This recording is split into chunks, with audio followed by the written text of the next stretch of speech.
Bien-aimés frères et sœurs dans le Seigneur, que la grâce du Tout-Puissant repose sur chacun de vous. Et merci pour la confiance que vous nous accordez et d'accepter de sacrifier votre temps pour écouter si je veux l'entendre.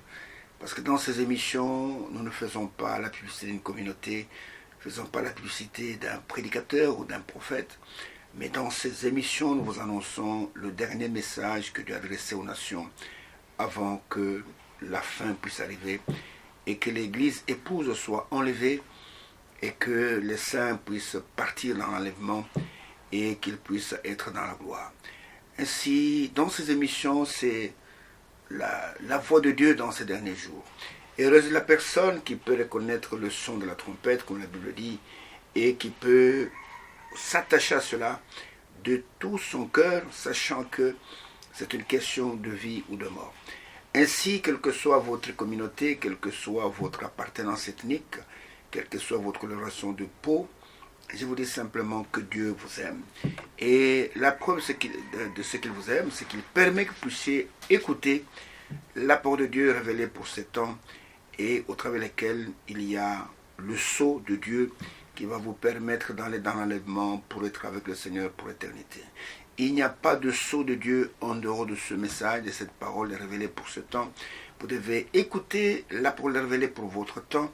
Vous devez entendre la voix de Dieu dans votre temps. Et quand Dieu voit que vous avez la foi dans cette parole, il met sur vous le sceau, son propre sceau, montrant que vous lui appartenez dès à présent et pour toujours. Ainsi que la grâce du puissant repose sur vous. Nous ne voulons pas être des ingrats. Nous vous disons merci pour vos prières. Merci pour vos contributions, tant financières qu'autres, qui nous permettent de pouvoir continuer à faire cette œuvre et d'être au service de beaucoup des enfants de Dieu, et que la grâce du Tout-Puissant repose sur chacun de vous et qu'il vous remette en centuple ce que vous faites pour son œuvre. Merci pour vos prières, merci pour tout ce que vous faites, et le Seigneur a dit que même pour un verre d'eau, il y a une récompense pour cela. Et partout ces émissions vont vous atteindre, que vous soyez en Afrique, que vous soyez en Europe, que vous soyez aux États-Unis, que vous soyez n'importe où, que la grâce du Tout-Puissant repose sur chacun de vous et qu'il vous accorde cette grâce de pouvoir discerner la véritable parole de Dieu et de vous accrocher à cette parole jusqu'à ce que le Seigneur viendra nous prendre. Ainsi, merci pour cela, accrochez-vous dans vos fauteuils, prenez de quoi écrire et confrontez tout ce que nous disons dans cette émission avec la parole de Dieu, pour voir si réellement ce que nous disons n'est pas la vérité. Soyez comme les disciples de Bérée qui vérifiaient tout ce qu'on leur enseignait, même quand Paul parlait, ils prenaient les Écritures, ils vérifiaient si cela était conforme à ce qui était annoncé dans les Saintes Écritures. Ainsi, que Dieu vous bénisse et merci pour tout ce que vous faites pour son œuvre. Et nous croyons qu'au travers de cela, une grande gloire attend les enfants de Dieu. Ceux qui aiment réellement la parole de Dieu, Dieu le visitera et leur apportera ce qu'ils ont besoin, le réconfort qu'ils ont besoin, et ils seront parmi ceux qui vont hériter. Et si vous êtes un enfant de la promesse, vous allez croire la parole de la promesse et vous serez scellés du Saint-Esprit qui avait été promis. Ainsi que Dieu bénisse, pendant qu'encore une fois nous allons lui demander à lui seul, le maître de la parole, le seul interprète de ces Écritures, que lui seul l'interprète pour nous, afin que, en écoutant ce qu'il va nous dire, que la vie puisse venir à nous et que nous puissions expérimenter le salut et le scellement de l'Esprit qu'il a promis à tous ceux qui mettraient leur confiance en eux, tel que Pierre l'a dit au jour de la Pentecôte, que repentez-vous et que chacun de vous soit baptisé au nom du Seigneur Jésus-Christ, pas dans les titres Père et Fils Saint-Esprit, non, pour la rémission de vos péchés, et vous recevrez le don du Saint-Esprit, c'est-à-dire le sceau de Dieu qui va nous permettre dans l'enlèvement. Que Dieu bénisse et soyez attentifs pendant que lui seul va nous parler. Nous sommes en train de parler, comme je l'ai dit tout à l'heure, du message biblique du temps de la fin. Ce n'est pas n'importe quel message. Beaucoup de choses sont appelées messages du temps de la fin, mais certains de ce message ne sont pas conformes aux Saintes Écritures. Le Seigneur a dit que nous devons croire en lui comme disent les Saintes Écritures, pas comme dit tel prédicateur, pas dit comme tel prophète. Si le prophète, si l'apôtre ne parle pas conformément à ces Écritures, alors sachez que cet homme-là, c'est un faux envoyé. Il n'est pas un vrai serviteur de Dieu. Regardez ce qui est écrit dans Ésaïe au chapitre 8. Ésaïe au chapitre 8. Regardez, je voulais vous montrer quelque chose. Parce que si cela n'est pas le cas, alors ce que l'homme qui vous parle, c'est chaque personne qui se présente comme étant un serviteur de Dieu. Et vous devez absolument le tester. Vous pouvez le tester, le seul test que nous avons, c'est le test de la parole. Et il est écrit ceci, dans Ésaïe au chapitre 8, au verset 20. Et ce qui vient en bas, il est dit, à la loi et au témoignage. C'est-à-dire que ce que nous disons doit être, la loi et le témoignage, c'est la parole de Dieu. Si l'on ne parle pas ainsi, si on ne parle pas selon la loi et le témoignage, selon la parole de Dieu, il n'y aura point d'aurore pour le peuple. Comprenez?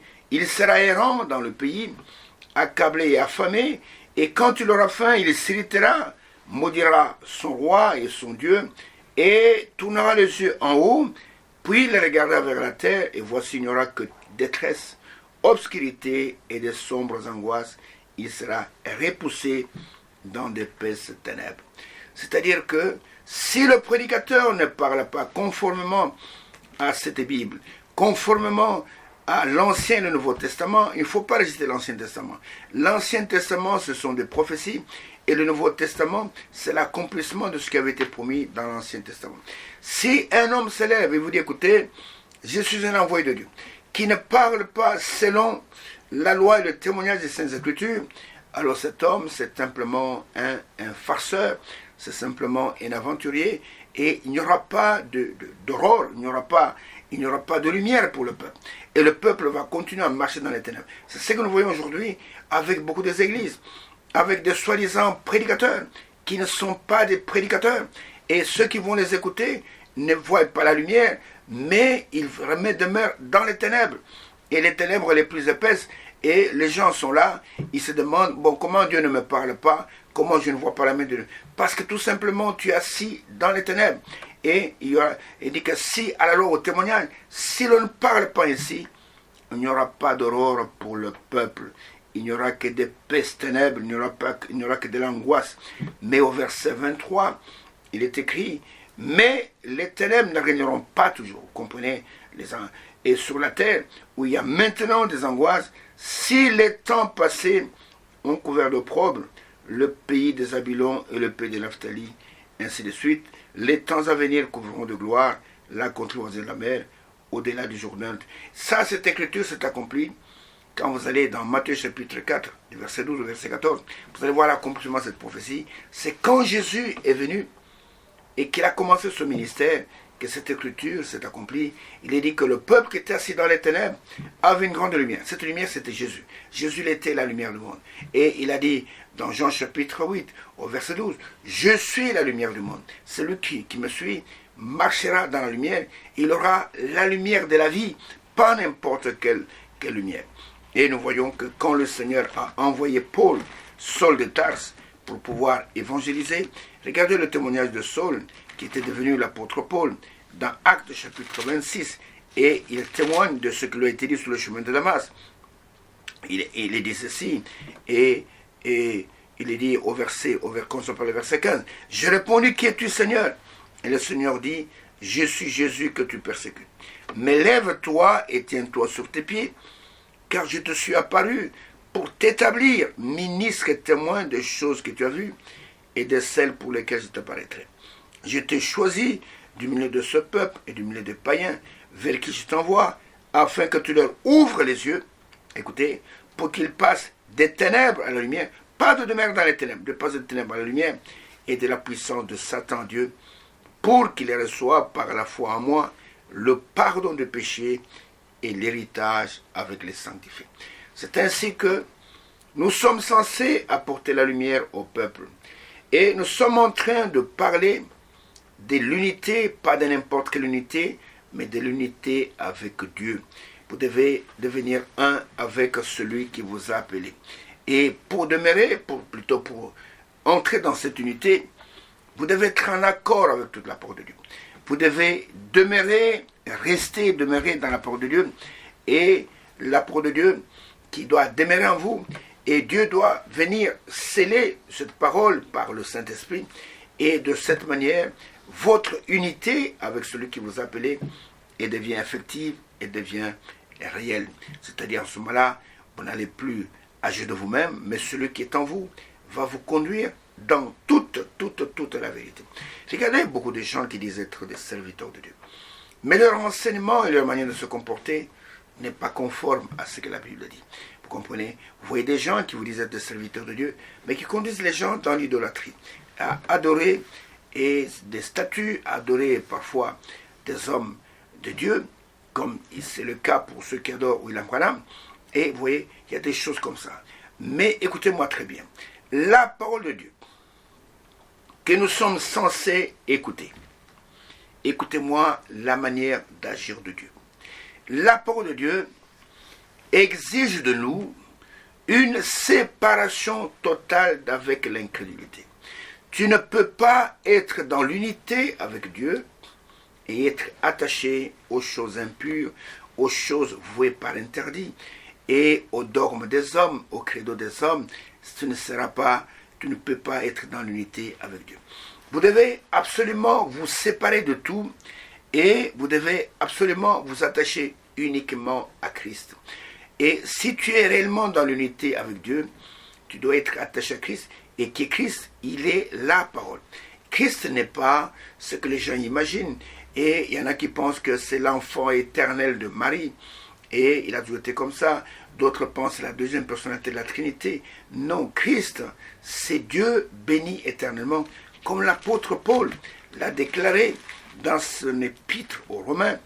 Et il dit ceci, regardez quand vous allez au chapitre 9, où Paul parle des Israélites à qui les promesses de Dieu ont été adressées premièrement, et qui étaient détenteurs des promesses de Dieu, et au milieu desquels est apparu Christ, et qui est Christ. Regardez, toi qui es trinitaire, toi qui penses qu'il y a trois personnes en Dieu, et si ce que je vais lire maintenant peut t'ouvrir les yeux, je serai l'homme le plus heureux de savoir que toi qui étais trinitaire, tu es devenu unitaire en croyant qu'il n'y a qu'un seul Dieu.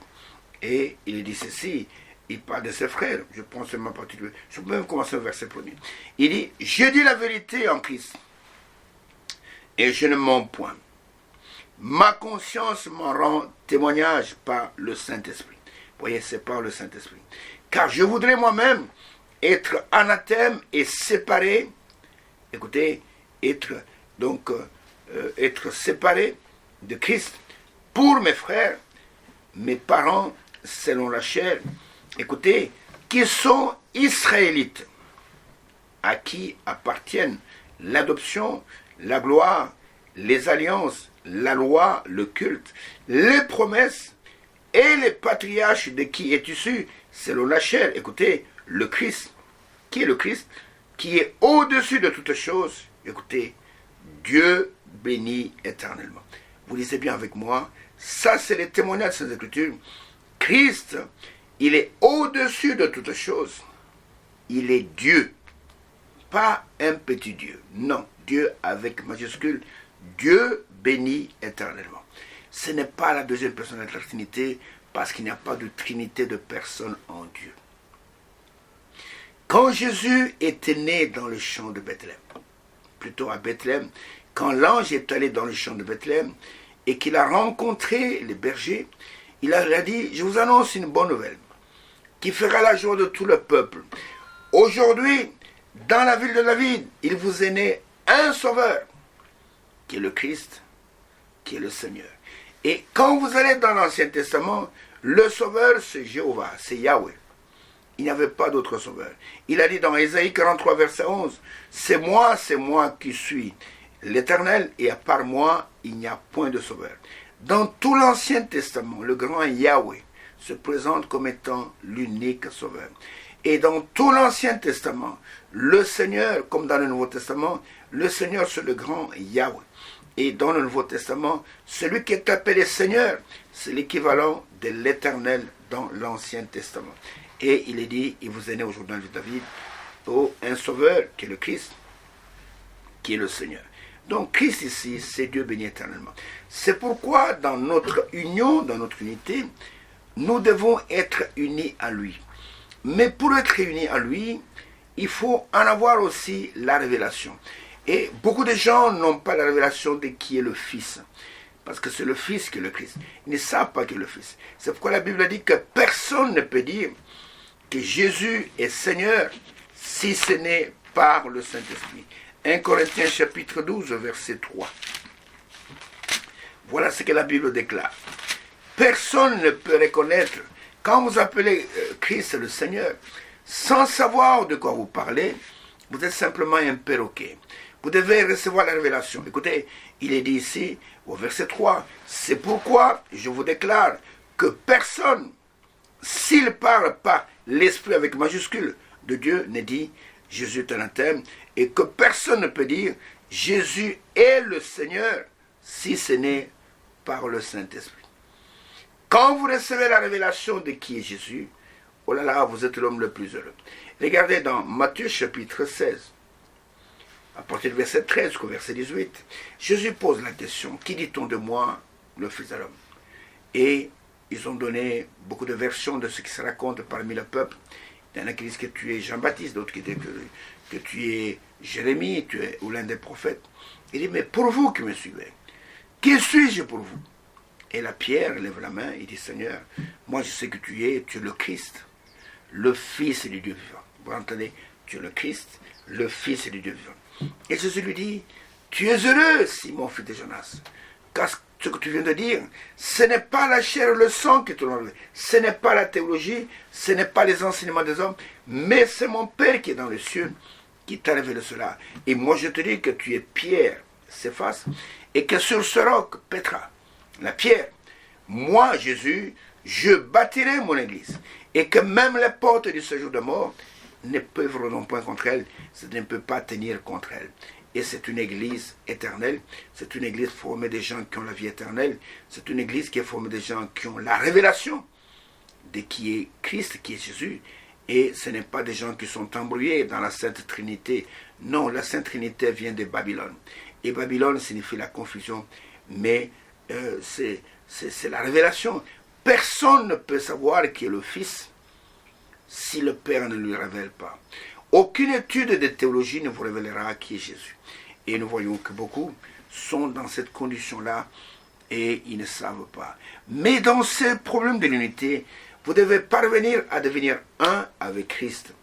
Vous devez vous séparer de tout ce qui est impur, tout ce qui est contraire à la parole de Dieu, tel que l'apôtre Paul nous le dit dans 2 Corinthiens au chapitre 6, du verset 14 au verset 18, il dit, ne vous mettez pas avec les infidèles sous un joug étranger. Car quel rapport y a-t-il entre la justice et l'iniquité?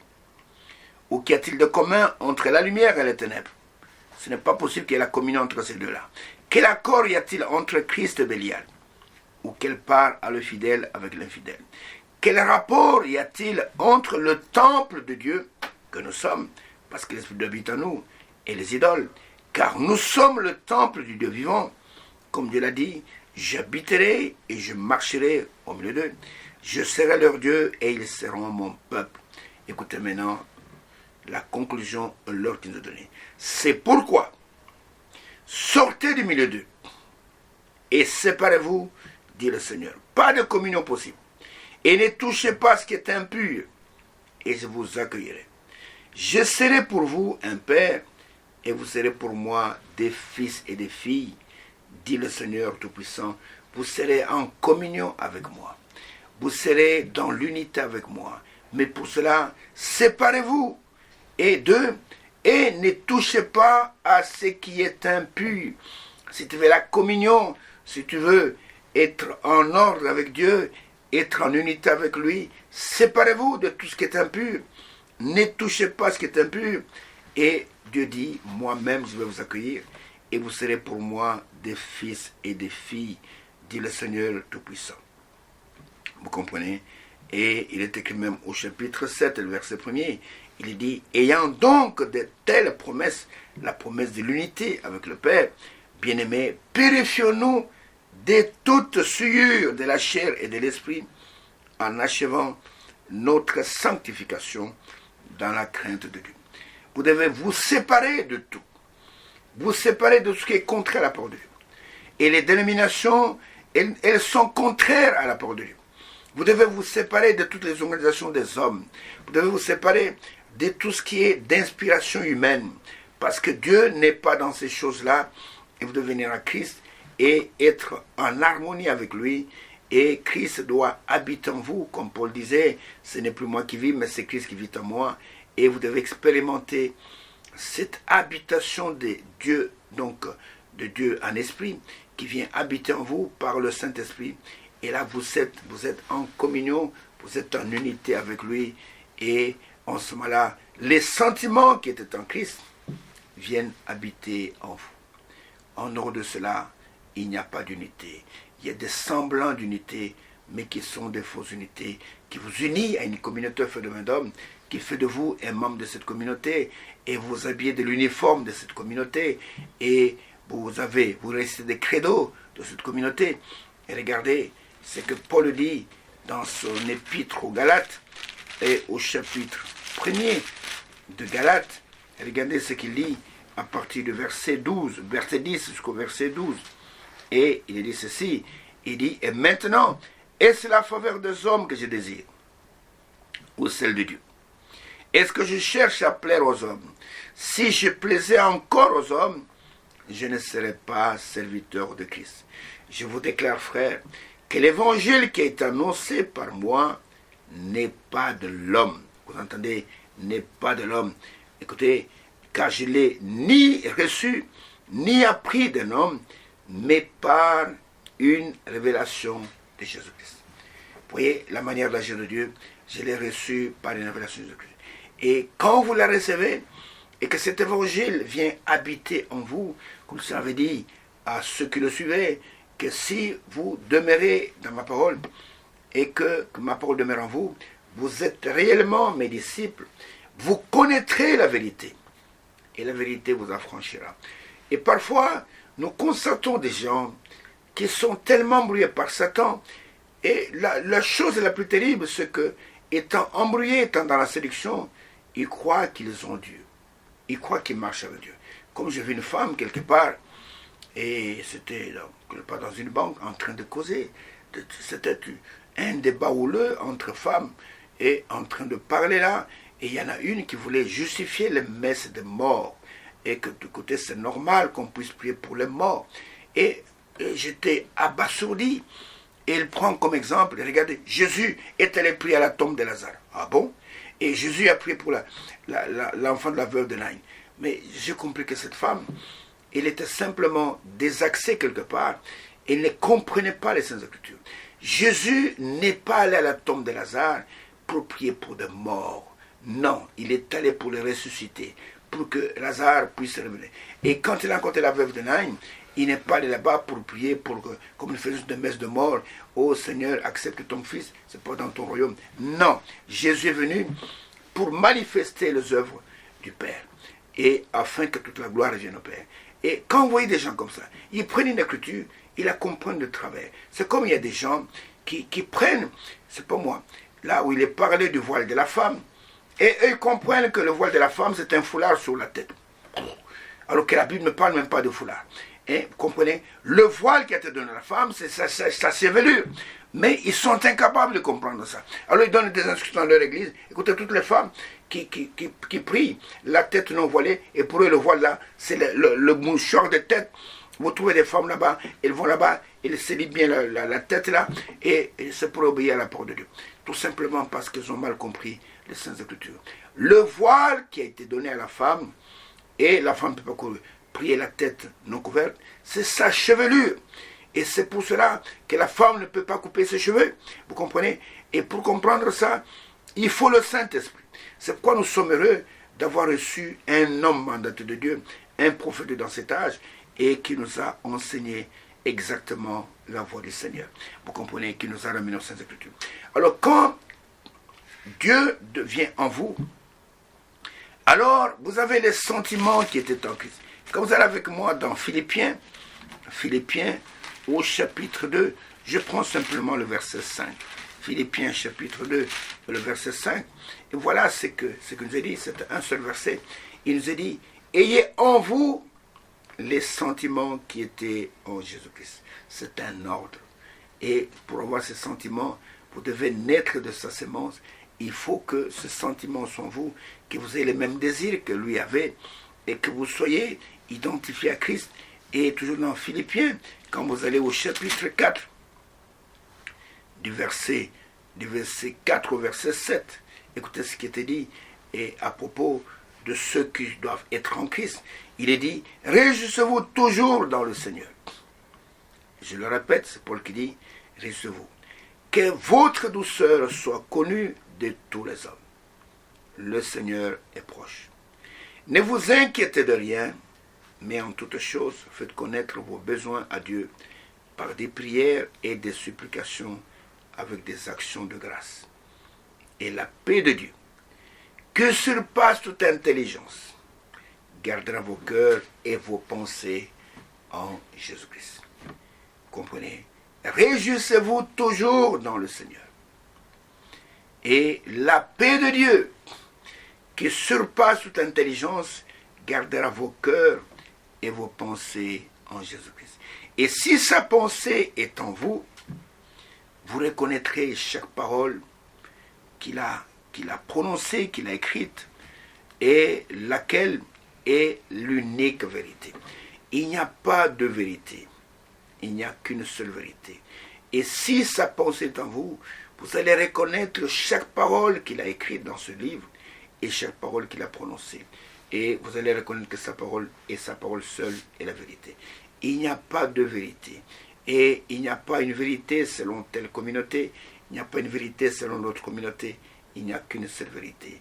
Dans Jean chapitre 17, au verset 17, le Seigneur, en priant pour son peuple, il dit, Père, sanctifie-les par ta vérité, pas tes vérités, par ta vérité, car ta parole est la vérité.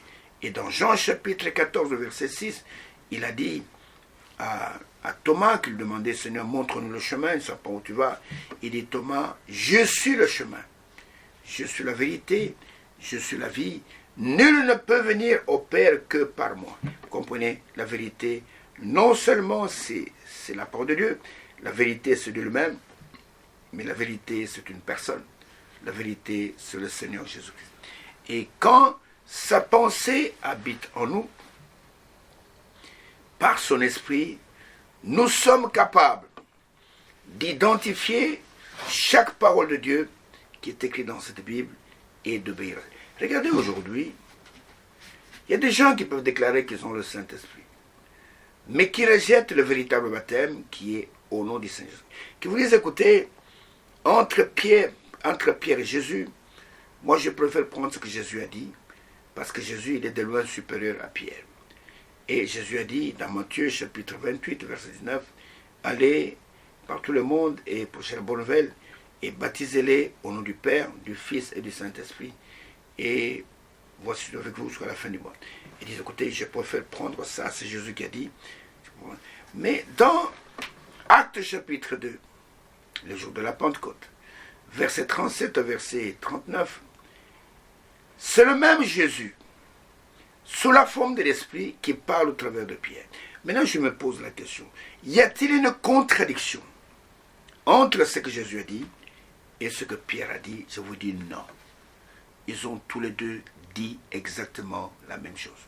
Tu vas me dire, mes frères, explique-moi un peu ça, je ne comprends pas. Parce que Jésus a dit, les baptiser au nom du Père, du Fils et du Saint-Esprit. Et Pierre vient, il dit, écoutez, baptisez-les au nom de Jésus-Christ. Vous ne voyez pas qu'il y a une contradiction. Je vous dis qu'il n'y a pas une contradiction. Pour la simple bonne raison que, pour comprendre ça, excusez-moi, je reviens tout le temps à ça, il faut le Saint-Esprit. Dans Matthieu chapitre 28, verset 19, Jésus a demandé à ses disciples d'aller baptiser dans un nom. Faites attention, quand il est écrit au nom du Père, du Fils, ce n'est pas au nom du Père, virgule, du Fils, virgule, et au nom du Saint-Esprit. Non, plutôt au nom du Père, au nom du Fils, au nom du Saint-Esprit. Non, il a dit, allez baptiser, regardez que dans ce passage, le nom est au singulier, montrant par là que c'est un seul nom. Et puis il va leur dire, allez demeurer à Jérusalem. Ne faites rien. Ne prêchez même pas. Ne baptisez même pas parce que vous allez semer la confusion. Vous ne comprenez pas encore. Attendez. il y a un enseignant qui va venir. Cet enseignant, c'est le Saint-Esprit. Demeurez à Jérusalem jusqu'à ce que vous serez revêtus de la puissance d'en haut. Et quand cette puissance viendra à vous, alors et alors seulement, vous serez mes témoins à Jérusalem, en Judée, en Samarie, jusqu'aux extrémités de la terre. Attendez le Saint-Esprit. Ne commencez pas à prêcher, ne commencez pas à baptiser avant que le véritable enseignant ne soit là. Et c'est le conseil que je peux donner à tous les religieux qui sont sur la terre. Vous êtes partis avec des dogmes d'hommes pour enseigner et vous semez la confusion. Vous comprenez? Vous semez la confusion. Vous prêchez des choses qui ne sont pas conformes à la parole. Et les disciples ont entendu. Et le jour de la Pentecôte, le Saint-Esprit est venu. Il a révélé maintenant le nom qui n'était pas révélé dans Matthieu chapitre 28, verset 9. Il est venu révéler le nom. Il leur a dit, écoutez, le nom dont il était question là, c'est le nom du Seigneur Jésus-Christ. Et ils sont descendus pleins de joie. Pourquoi? Parce que c'est ce jour-là qu'ils ont compris la suprême divinité de notre Seigneur Jésus-Christ. Que le Christ était Dieu béni éternellement. Et quand ils sont descendus, et que Pierre a parlé, et que ceux qui étaient là, après avoir entendu, ont eu le cœur vivement touché, et qu'ils ont posé la question, oh frère, que ferons-nous? Pierre maintenant leur donne la révélation de ce que Jésus a dit dans Matthieu 28, verset 19, en leur disant, répentez-vous et que chacun de vous soit baptisé dans le nom. Maintenant, le nom est donné. Dans Matthieu 28, verset 19, le nom n'est pas donné. Il dit simplement, allez baptiser dans un nom, mais il n'a pas donné le nom. Mais l'enseignant de l'Église, qui est le Saint-Esprit, quand il est venu, il a dit non, le nom dont le Seigneur Jésus a parlé, ce nom-là, c'est le nom de Jésus. C'est dans ce nom que vous devez être baptisés. Et vous aurez dans ce nom la rémission de vos péchés. Et après cela, Dieu va vous sceller du Saint-Esprit qui avait été promis. Et l'apôtre Paul de dire dans Colossiens chapitre 3, verset 17, que tout ce que vous faites en parole ou en acte, faites-le uniquement au nom du Seigneur Jésus-Christ, en rendant par lui des actions de grâce à Dieu le Père. Et celui qui est de Dieu écoute ça. Il y a des gens qui sont accrochés aux dogmes des églises. Aucune église ne peut vous sauver. Toi qui es membre de telle communauté, de telle congrégation, je te dis que ta congrégation ne peut pas te sauver. Il n'y a qu'un seul sauveur, c'est le Seigneur Jésus-Christ. Et qui est Jésus? Il est la parole, non pas n'importe quelle parole, mais la parole qui est au commencement, avant même que le monde ne fût. Parce que Jean commence son évangile en nous disant, au commencement était la parole. Ce n'est pas le verbe, comme une certaine communauté a changé tout ça, au commencement était le verbe. Non, ce n'est pas le verbe. Au commencement était la parole. Et la parole était Dieu, et la parole était avec Dieu. Toutes choses que nous voyons ont été faites par elle, et rien de ce qui a été fait n'a été fait sans elle. En elle, dans la parole, était la vie, et la vie était la lumière des hommes. Et au verset 14, c'est Jean chapitre 1er, il dit, et la parole fut faite chair. C'est-à-dire que Dieu est devenu un homme. Pourquoi? Parce que nous avions besoin d'un parent rédempteur qui soit un homme, et Dieu est devenu un homme pour payer le prix de ton rachat, de mon rachat, le prix de rachat de ceux qu'il a connus d'avance avant que le monde ne fût. Vous comprenez? Et quand le Saint-Esprit vient en vous, vous comprenez tout ça d'une manière claire. C'est-à-dire, et personne ne peut dire que Jésus est le Seigneur si ce n'est pas le Saint-Esprit. Et si tu dis que Jésus est Seigneur, tu le connais par là, que celui qui est appelé Seigneur dans le Nouveau Testament, c'est le même qui est appelé le grand éternel Yahweh dans l'Ancien Testament. Et malheureusement, ce n'est pas permis à tout le monde. Il est écrit, par exemple, dans Matthieu chapitre 11. Nous le lisons souvent, Matthieu chapitre 11, verset 25 jusqu'au verset 27, par exemple. Et il est écrit, voilà ce qui est écrit, et qu'en ce temps-là, Jésus prit la parole et dit, je te loue, Père. Les gens sont parfois troublés quand ils voient Jésus parler de son Père. Jésus-Christ, homme, avait un Père. Le corps qui dans lequel il était avait un Père.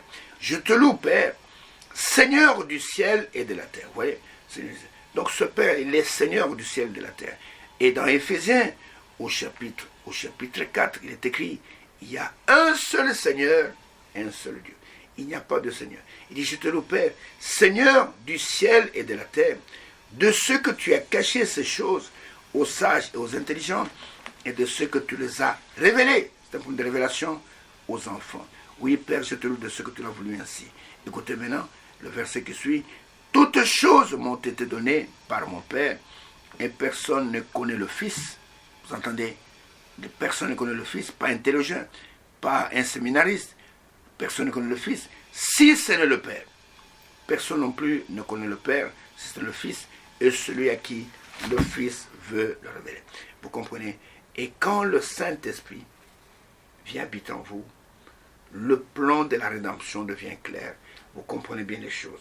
Et le Saint-Esprit, il est l'Esprit de vérité qui, en venant en vous, doit vous conduire dans toute la vérité. Les gens qui sont dans l'unité avec Dieu, qui sont scellés du Saint-Esprit, ils sont conduits dans toute la vérité, comme l'Écriture le témoigne dans Jean chapitre 16.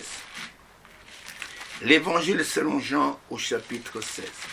Et je vais lire du verset 13 jusqu'au verset 15.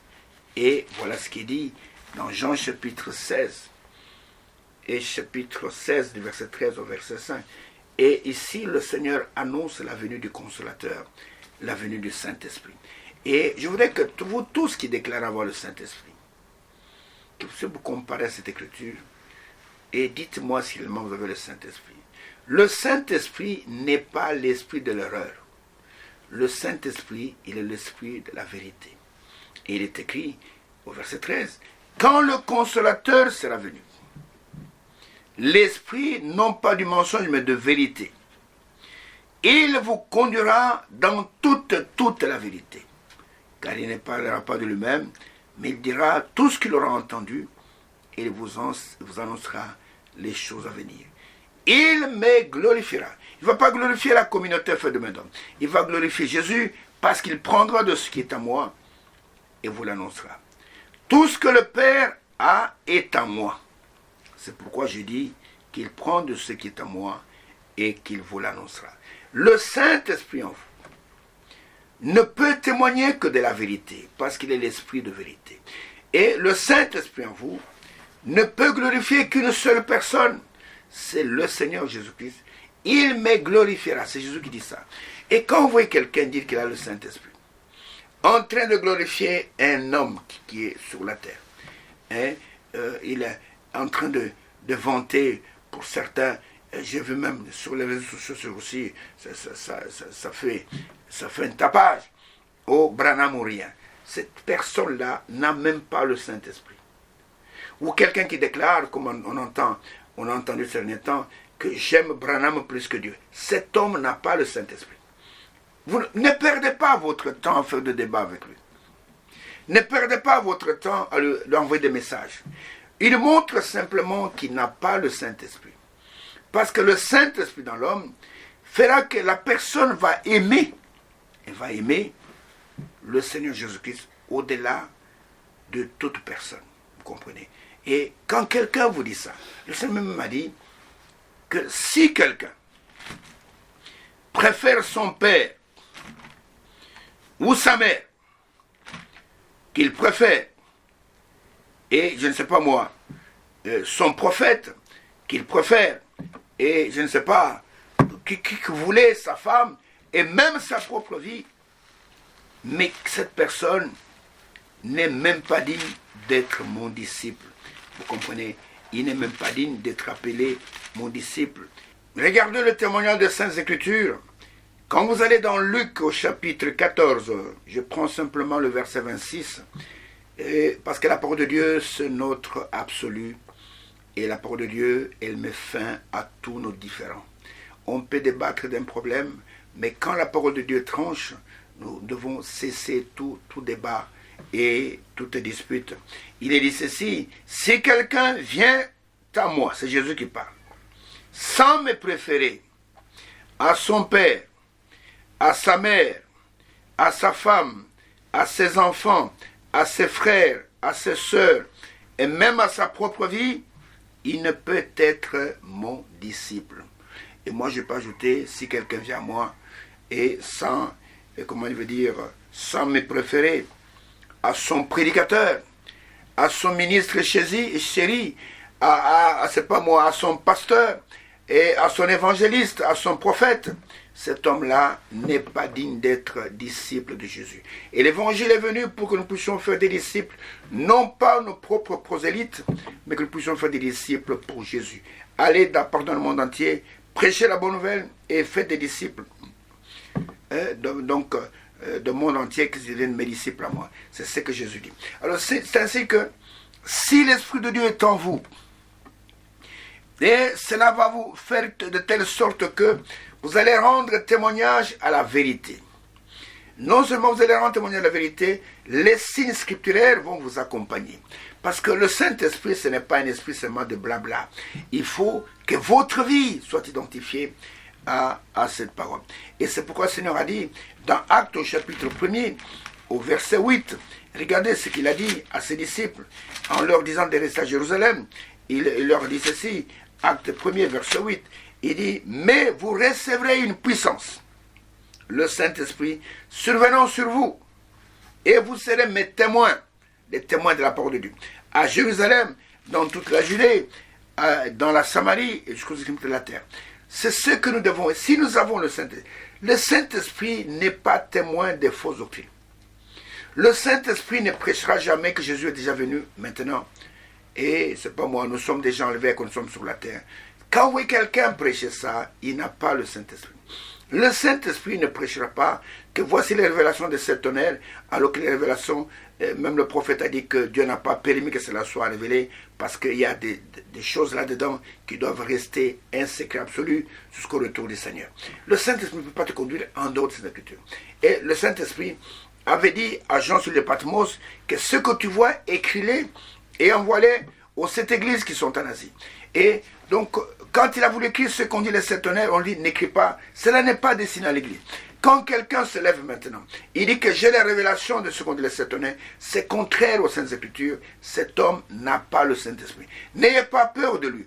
Tous ceux qui prêchent les soi-disant révélations des 7 tonnerres n'ont pas le Saint-Esprit.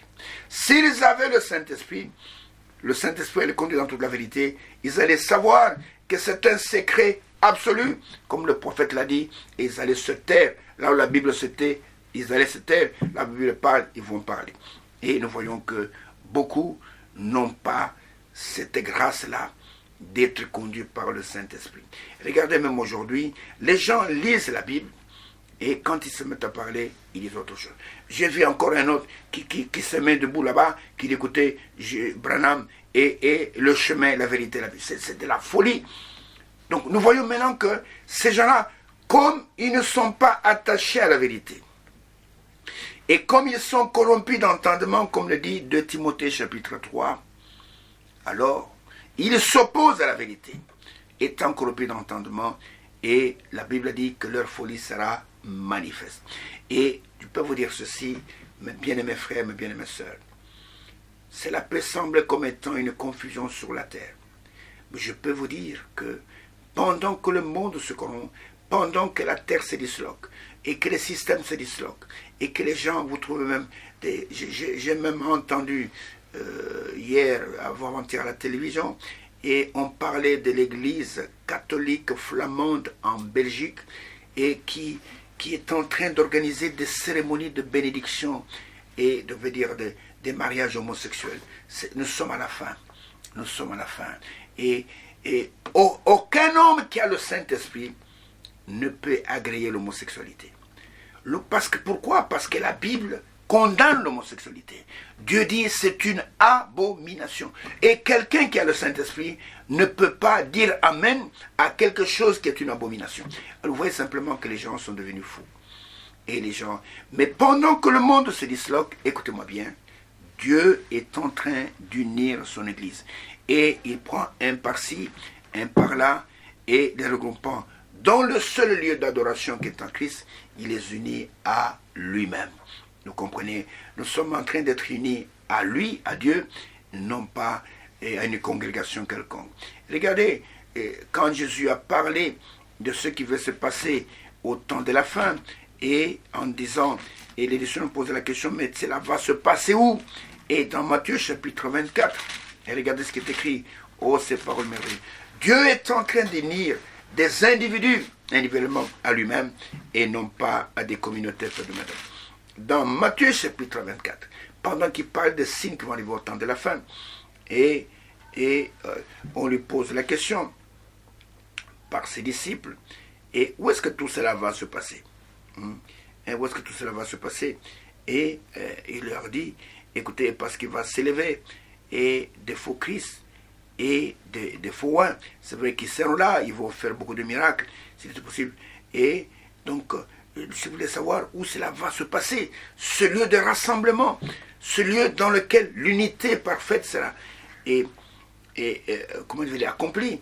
Dans Matthieu chapitre 24, prenez avec moi, là je peux commencer à lire, et il est dit ceci par exemple, au verset 23 jusqu'au verset 28, il dit, si quelqu'un vous dit, alors, le Christ est ici, ou il est là, ne le croyez pas. Pourquoi ne le croyez pas? Parce qu'il ne touchera pas la terre à la seconde venue, sans le rencontrer dans les airs. Car il s'élèvera de faux Christ, c'est-à-dire de faux rois. Pas de faux Jésus, mais de faux Christ. Et des faux prophètes. Ils feront des grands prodiges et des miracles, au point de séduire, s'il était possible, même les élus. Mais c'est impossible, parce que les élus, ils ont la sémence, ils ont la parole, ils ont l'esprit. C'est pourquoi ils ne peuvent pas être séduits. Les gens qui sont emportés loin de ce qu'ils ont entendu, c'est parce qu'ils n'ont pas ni la sémence, ni le Saint-Esprit. Mais les élus, c'est impossible qu'ils soient séduits parce qu'ils ont la sémence. Et le verset 25, le Seigneur dit, voici, je vous l'ai annoncé d'avance. Si donc on vous dit, voici, il est dans le désert, n'y allez pas. Voici, il est dans les chambres, ne le croyez pas. Et si on vous dit qu'il est descendu à Jeffersonville, c'est pas moi, ou dans les montagnes de Kentucky, et quand vous voyez la nuée, c'était Jésus, ne croyez pas. Et il n'est jamais descendu comme ça, parce qu'il va venir dans son corps physique, et les élus vont le rencontrer, non pas à Jeffersonville, ni dans les montagnes de Tucson, mais on va le rencontrer dans les airs. Et maintenant, au verset 27, il dit, car comme l'éclair part de l'Orient, et se montre jusqu'en Occident, ainsi sera l'avènement du Fils de l'homme. En quelque lieu que soit le corps, là s'assembleront, non pas les vautours, non, s'assembleront les aigles. Au temps de la fin, le rassemblement se fera autour du corps. Qu'est-ce que ce corps symbolise? Il symbolise la pure parole de Dieu. C'est un corps fraîchement abattu, la parole fraîchement révélée. Là où sera le corps, là s'assembleront les aigles. Les aigles symbolisent quoi? Les aigles symbolisent les vrais enfants de Dieu. Dieu a comparé ses enfants à des aigles. Et l'aigle, ce n'est pas un charognard. L'aigle ne mange pas des choses pourries. Non, l'aigle ne mange que ce qui est pur. Vous comprenez? Les enfants de Dieu ne sont pas des charognards. Ils ne mangent pas des vieilles doctrines faites de main d'homme, des vieux credos, que c'est pas moi, qui sont déjà avec des vers à l'intérieur. Non, la Bible dit que là où s'assembleront les aigles, ce ne sont pas des vautours. Dans ma Bible, il y a une erreur. La Bible ici, Louis II. Et regardez quand vous allez avec moi dans le livre de Job. Job, c'est là où le Seigneur a tiré cette citation quand il a dit que là où sera le corps, là s'assembleront les aigles. Les aigles là, ce ne sont pas des charognards. Quand vous allez avec moi, et dans Job au chapitre 39, et regardez comment Job parle, le Saint-Esprit parle de l'aigle. Il dit, au verset 30 ou verset 33, il dit, est-ce par ton ordre, toi Job qui conteste avec moi, que l'aigle s'élève, et qu'il place son nid, non pas dans les arbres, mais sur les hauteurs, dans les montagnes. C'est dans les rochers qu'il habite et qu'il a sa demeure. C'est sur la cime des rochers, sur le sommet de monts. De là, il épie sa proie. C'est comme ça qu'il plonge au loin les regards. Ces petits boivent le sang. Et là où sont les cadavres fraîchement abattus, l'aigle se trouve, pas le vautour. Notre lieu de rassemblement, c'est autour de la parole fraîche. L'unité se fait autour de la parole fraîche. L'unité ne se fait pas autour de fausses doctrines, autour de la viande pourrie. Non, l'unité se fait là où sera le corps. Là s'assembleront les aigles. Et là, on voit des gens dans des fausses communions. Oh, ils se disent, écoutez, et nous sommes dans la communion, nous sommes dans l'unité. Non, notre communion est avec le Père, notre communion est avec Dieu. Regardez ce qui est écrit dans 1 Jean au chapitre 2, au chapitre 1er plutôt, 1 Jean au chapitre 1er, et à partir du verset 5 jusqu'au verset 7, il est écrit, la nouvelle que nous avons apprise de lui, qui ça, le Dieu Tout-Puissant, et que nous vous annonçons, c'est que Dieu est lumière, et qu'il n'y a point en lui de ténèbres. Si nous disons que nous sommes en communion avec lui, c'est-à-dire en unité, et que nous marchons dans les ténèbres, nous mentons et nous ne pratiquons pas la vérité. Mais si nous marchons dans la lumière, comme il est lui-même dans la lumière, nous sommes mutuellement en communion, ou si vous voulez, nous sommes mutuellement dans l'unité, et le sang de Jésus, son Fils, nous purifie de tout péché. Si réellement nous marchons dans la lumière, comme lui-même il est dans la lumière, alors nous sommes mutuellement. C'est pourquoi cette parole, elle nous invite à nous séparer de toute incrédulité et d'être seulement en communion avec Christ. Vous comprenez? L'unité de Dieu par le Saint-Esprit. Oh, si vous pouvez comprendre cela. L'unité seulement, pas par des discours des théologiens, pas par des discours des séminaristes, pas par des discours des archevêques. Non, l'unité de Dieu par le Saint-Esprit. Vous devez être en accord avec la parole de Dieu en toute, donc dans sa globalité, dans sa totalité. Si tu as le Saint-Esprit, tu ne peux pas t'opposer à Dieu. Tu ne peux pas t'opposer à la parole de Dieu. Quelqu'un qui a le Saint-Esprit, vous lui dites, écoutez, aujourd'hui, Dieu a envoyé un prophète. Et s'il a le Saint-Esprit, il reconnaîtra que Dieu a envoyé un prophète dans cet âge. S'il ne reconnaît pas ça, écoutez-moi bien, il n'a pas le Saint-Esprit. Le Saint-Esprit ne peut pas s'opposer à son œuvre dans le temps dans lequel nous vivons. Notre unité, c'est uniquement par le Saint-Esprit. Et le Saint-Esprit en vous, il va vous conduire dans toute la vérité et votre vie et votre position sera en parfait accord avec toutes les Écritures, avec tout ce que Dieu a dit dans sa parole. Et écoutez maintenant, pour terminer, et en guise de conclusion, et je vous en supplie, recevez ce que Dieu dit dans sa parole. Soyez réconciliés avec Dieu. Ne regardez pas votre communauté. Votre communauté, toutes les communautés ne viennent pas de Dieu. Et la parole de Dieu est la seule qui manifeste Dieu parmi son peuple. Alors, voici l'unité des dieux.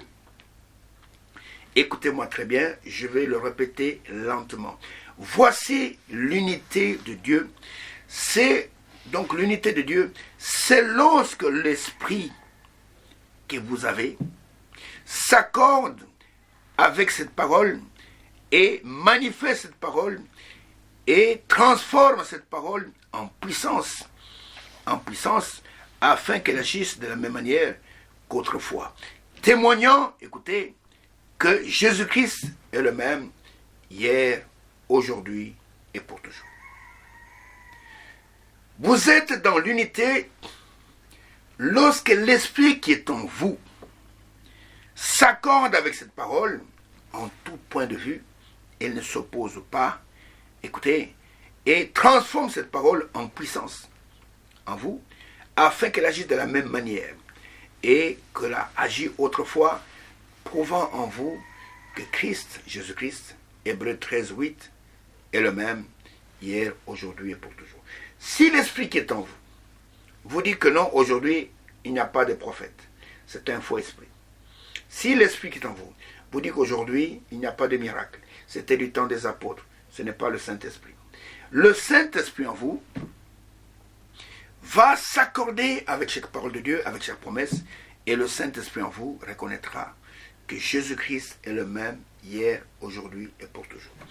Et le Saint-Esprit en vous ne peut pas refuser le baptême d'eau au nom du Seigneur Jésus-Christ, parce que c'est conforme à Sainte Écriture.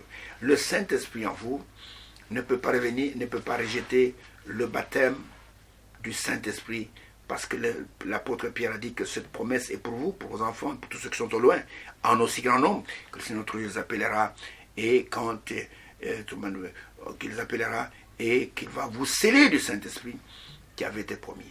Et depuis que le Saint-Esprit descend sur la Pentecôte, il n'a jamais été retiré de la terre. Et si vous avez le Saint-Esprit, si du moins votre frère d'accord, vous ne refuserez pas d'être baptisé correctement. Et au contraire, vous allez identifier la parole de Dieu, vous allez écouter, en tout cas, j'ai été mal baptisé, je n'ai jamais été baptisé d'ailleurs, et baptisé. Le Saint-Esprit en vous reconnaîtra les vrais ministères dans l'Église. Le Saint-Esprit en vous rejettera tout ce qui est contraire à la parole de Dieu. Le Saint-Esprit en vous vous séparera de toute incrédulité.